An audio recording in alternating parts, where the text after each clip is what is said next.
Bismillahirrahmanirrahim. Assalamualaikum warahmatullahi wabarakatuh. Saya Farid Abdul Aziz, NRP 22101919001. Pada video kali ini saya ingin menjelaskan mengenai tugas lab project eh, dari mata kuliah praktikum sistem embedded 1. Langsung aja. Pada tugas ini ada sebuah soal, jadi ini tugasnya adalah tugas satu kelas, di mana pada lab project 4 ini eh, kita harus mengirimkan eh, data ke Arduino menggunakan koneksi serial dengan format tertentu. Pada format pertama seperti pada gambar, di mana mengirimkan data dalam bentuk angka desimal. Jadi maka dihitung 1 byte. Jadi 8 bit angka angka resolusi 8 bit, desimal 8 bit. Pertama, kedua, ketiga, kemudian ada detailnya, kemudian untuk yang kedua ada headernya, kemudian untuk yang ketiga dan keempat ini nanti ada dikirim dalam bentuk format ASCII. Jadi karakter bukan angka lagi. Ini ada headernya, kemudian yang ini ada delimiter dan ada tailnya. Mungkin ini yang bagian sini akan dikerjakan oleh teman saya, Rahmadina Maulana, untuk bagaimana menggabungkan nantinya menggabungkan file programnya. Ini kemudian nomor 5, mengirimkan data satu dan data 2 untuk menanya request, kemudian akan melakukan counter pada Arduino. Dan yang saya kerjakan adalah membuat aplikasi GUI dari 5 poin project ini. Langsung aja, ini program Arduino yang sudah dibuat oleh teman-teman satu kelas. Diambil beberapa yang kira-kira mudah digunakan, kemudian digabung oleh teman saya Rahmadillah Maulana. Jadi ini jadi data yang masuk nanti akan ada di sini kemudian dipisah. Jadi ini akan dijelaskan oleh teman saya Rahmadillah Maulana. Kemudian langsung ini kode programnya. Jadi ini adalah kode program aplikasi server webnya. Jadi menggunakan Node.js. Di sini ada beberapa framework yang digunakan. Pertama di sini ada framework Express untuk web servernya agar lebih mudah, lebih cepat. Kemudian ada Opener, ini nanti untuk membuka browsernya secara otomatis dari program. Serial port untuk melakukan koneksi serial ke Arduino-nya.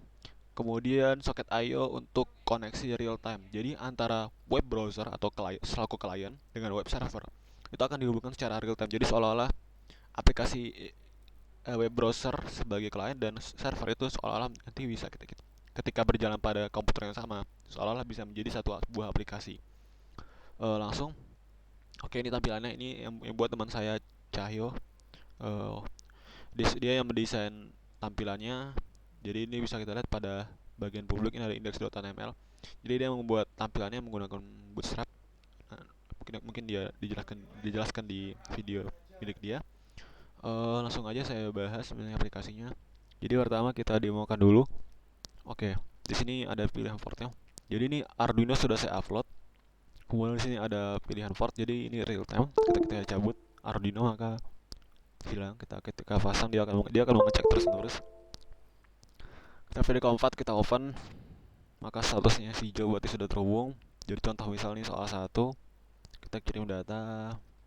Oh ya, ini sudah ada pada form ini sudah ada formattingnya. Untuk soal 2, soal 3 ini beda-beda formatnya. Jadi GUI-nya harus bisa menyesuaikan. Jadi kalau ketika formatnya salah maka akan disesuaikan. Oke, ini coba dulu kita send data. Oke, maka akan respon baliknya seperti ini. Misal kita soal 2, soal 3 dulu, soal 3.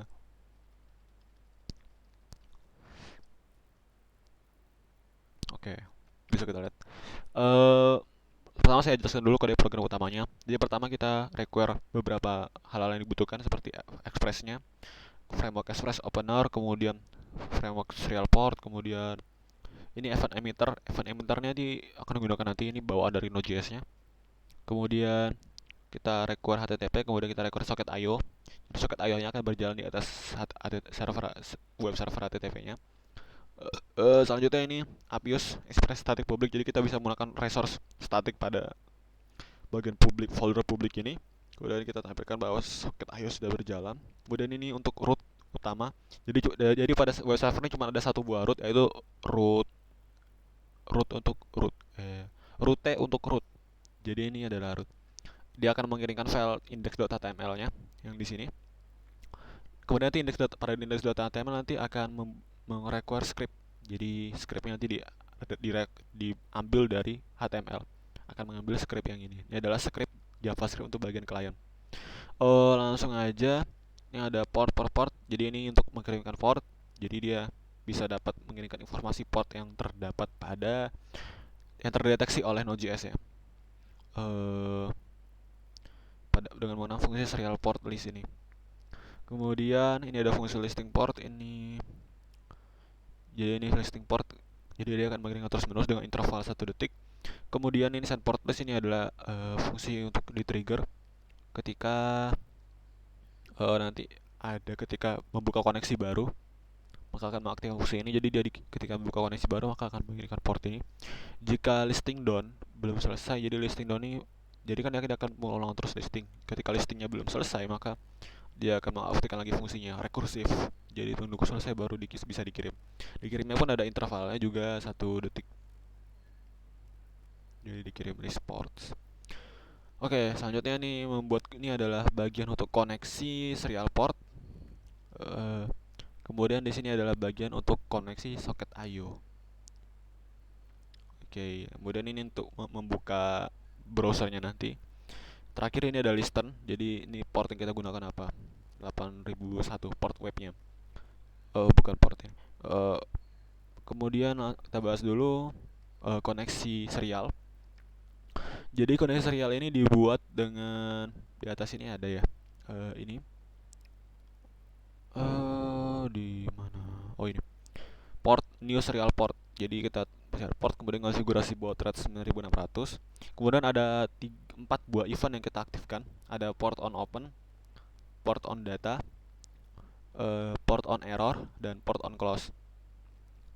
Masing-masing punya kegunaan masing-masing. Port on open ini ketika sudah aktif portnya sudah terhubung maka akan menjalankan event ini. Jadi fungsi-fungsi di dalam ini akan dijalankan. Oke, pertama dia akan mengirimkan data soket emit. Soket dapat dari mana? Soket ini dapat dari koneksi soket I/O pada I/O connection function soket. Kemudian itu nanti akan kita bahas nanti. Kemudian dia akan mengirimkan list port yang sudah dipilih, visit portnya. Kemudian di sini dia akan kalau misal event emitter menerima event data soal 1 sampai 4 nama eventnya maka akan mengirimkan datanya ke serial Arduino. Kemudian jika mengandalkan event data soal 5 akan mengirimkan data juga ke Arduino. Event 2 buah event ini adalah event emitter dibuat dari Node.js nya. Ini akan di trigger atau dipicu oleh pada bagian bawah pada bagian soket I/O. Jadi ibaratnya event emitter ini untuk menghubungkan karena ini beda objek. Jadi ini ibaratnya beda ruang lingkup dimana kalau kita tumpuk maka akan kodenya akan sangat berantakan. Jadi kita bisa dimana untuk menghubungkannya kita menggunakan event emitter. Oke, lanjut ini port on data. Jadi ketika event yang di-trigger ketika menerima Node.js menerima data dari serial port. Jika menerima maka kita akan kirimkan ke web data yang diterima dalam bentuk string. Kemudian jika error, akan menampilkan error. Kemudian jika port ditutup atau misalnya dicabut kabelnya dan sebagainya maka akan mengirimkan event port close. Oke, selanjutnya bahas bagian koneksi soket I/O. Di sini akan mengirimkan list portnya tadi. Kemudian di sini kalau port sudah buka maka kita akan mengirimkan port yang terpilih. Oke, ini kenapa dikirimkan port yang terpilih nanti akan saya jelaskan. Kemudian ini open port, dibuka portnya. Ini kalau nunggu event kalau port sudah dibuka maka akan menjalankan start port con. Jadi start port connection ini adalah event untuk menjalankan koneksi serialnya. Jadi kalau udah ada event ini masuk maka akan menjalankan koneksi serial. Kemudian kalau misal port ditutup maka kita cek apakah portnya ada, kemudian juga apakah portnya buka, kemudian kita portnya tutup, tampilkan pesan ditutup. Kemudian event emitternya tadi, listenernya tadi kita hapus. Kemudian yang tadi yang juga sama tadi, ini jadi mengirimkan soket. Jadi ketika menerima soket dari web ada event data soal 1 sampai 4 atau data soal 5, maka akan men-trigger event ini. Sebenarnya ini bisa digabung, tapi saya pisah karena data soal 5 agak beda sendiri. Karena kemarin ada sedikit bermasalah dengan data soal 5. Jadi ketika salah satu ya keduanya nih event di ke trigger, maka dia akan men-trigger event emitter yang akan men-trigger eh listener pada bagian serial yang akan mengirimkan data ke serial. Selanjutnya pada klien, jadi JavaScript klien. Mungkin di sini agak cukup cukup eh, cukup ruwet karena ini adalah pemrograman klien. Mungkin saya jelaskan dikit aja. Jadi ini untuk mengambil variabel dari elemen HTML ya. Oh ya, ini di awal ini kita harus koneksi dulu soket. Jadi biar connect biar terhubung soket. Kemudian nanti semua variabel untuk fungsi-fungsi yang digunakan untuk mengirimkan data atau menerima data dari server menggunakan soket ada pada variabel soket ini. Kemudian ini adalah kita jadi semua form pada HTML-nya kita disable, kita nonaktifkan. Karena kita nanti tidak ingin webnya ketika kita submit bakal ke-reload. Jadi kita nonaktifkan semua. Ini ada variabel, ini ada type, ini ada choose port. Jadi port yang terpilih itu digunakan untuk mengetahui nanti di sini biar terpilihnya jelas. Oke, kemudian lanjut. Ini ketika menerima list port, maka dia akan mendaftarkan portnya pada HTML. Jadi untuk mendaftarkan portnya pada option di sini. Kemudian ketika on klik open port. Jadi di sini kan ada tombol open. Kalau diklik nanti maka akan membuka port, men-trigger event open port yang akan mengaktifkan serial. Jadi ketika close kita tutup portnya juga sama untuk mengaktifkan menonaktifkan serial. Kemudian ini event listener jika menerima event port open dan port sudah dibuka, maka kita akan menentukan portnya. Kemudian kita ganti yang tadi indikatornya jadi warna lime. Jadi tadi indikatornya ini jadi warna yang tadinya merah. Oke, lanjut. Ini kalau menerima event port ditutup maka kita ganti warna merah lagi. Kemudian kalau misalkan ada data masuk, nah jadi ini untuk serial monitor. Sini ada serial monitor, sebuah text area yang kita disable, tidak bisa diganti-ganti isinya. Ketika ada data masuk maka kita tambah value-nya dengan data yang baru. Kemudian scroll topnya kita ikutin scrollnya. Jadi ketika banyak nanti dia scroll tetap mengikuti. Nanti akan saya tunjukkan. Kemudian ini ketika kita mengklik send, jadi ini ada tombol send ya. Di sini kita klik. Nah, di sini adalah bagian untuk mengirimnya. Jadi kita formatting. Kalau misal type 1 atau data soal 1, maka kita akan membuat array buffer baru untuk integer resolusi 8 bit. Kemudian pada data 0, 1, 2, 3 0, 1, 2 kita buat angka. Ketiganya kita buat tail. Jadi tailnya itu tadi 0D atau 13 atau carrier return. Kemudian jika type yang 2 maka kita akan juga sama, tapi di sini kita headernya 255 atau full byte. Kemudian jika 3 datanya maka dalam bentuk string. Jadi kita tidak perlu membuat array buffer lagi, tapi cukup kita tambahkan pagar di depannya, kemudian kita urutkan seperti ini. Nah, kemudian kalau type 4 kita urutkan juga sama, tapi kita kasih koma sebagai delimiternya, tambah dengan tel pada belakang carrier return. Kemudian kita kirimkan data soal 4. Kemudian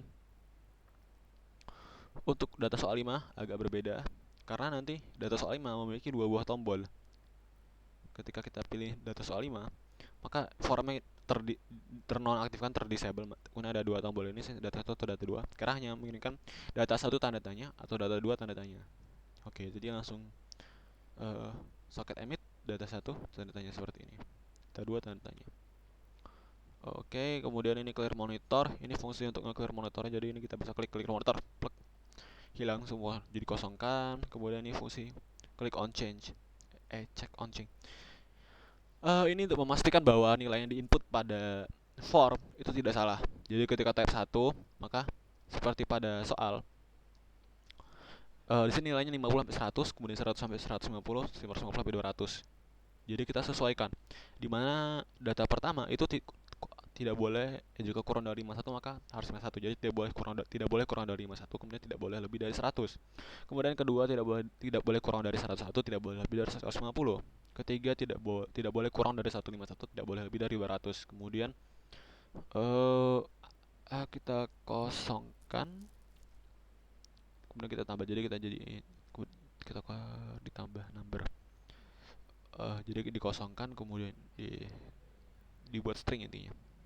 Kemudian ini jika tipe data 2, maka untuk ketentuan nomor 2 itu adalah 0 sampai 254.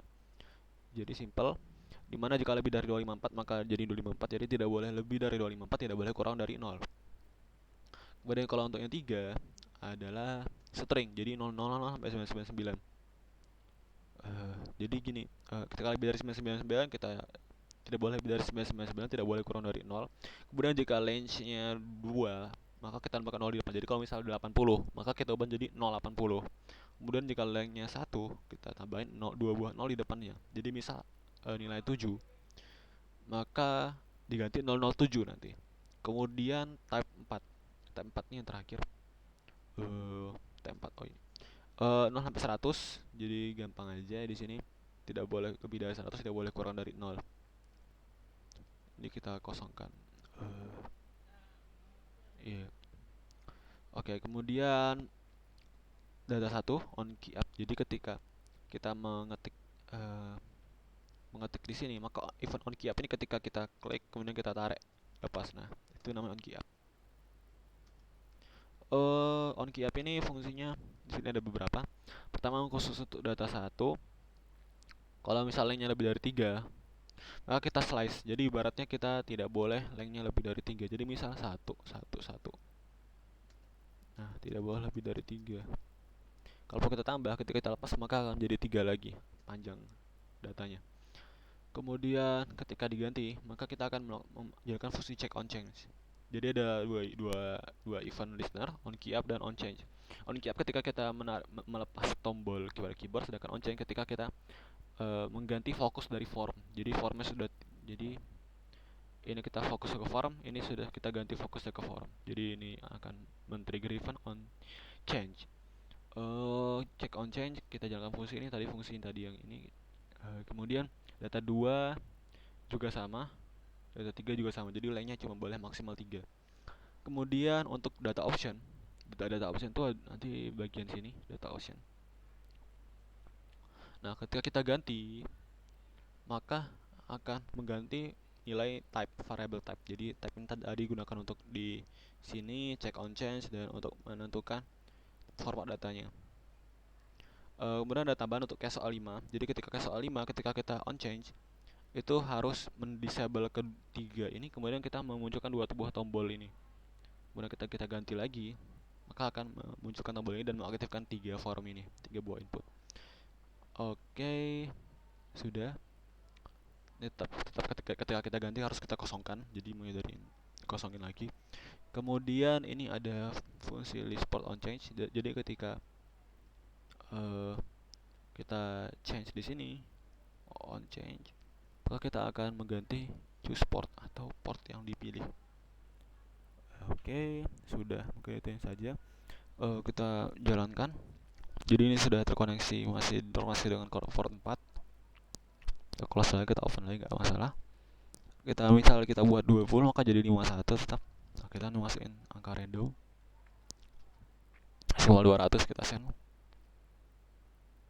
Oke, nomor 1. Jadi nomor 2 ini maksimal 254 semuanya. Oke, kita send. Oke, nomor 2 sudah. Kemudian nomor 3.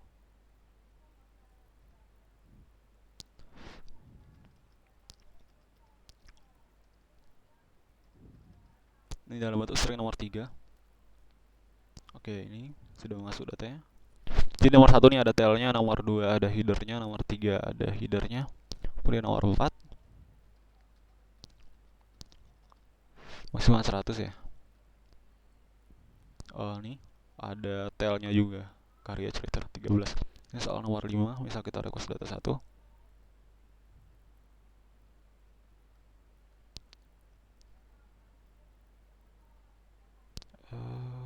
Kayak sedikit masalah.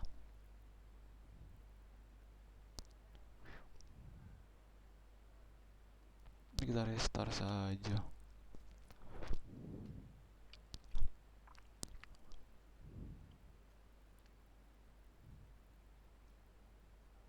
Iya, sepertinya masih ada sedikit bug di kode program ini. Oke, mungkin sekian podcast dari saya. Mohon maaf. Wassalamualaikum warahmatullahi wabarakatuh.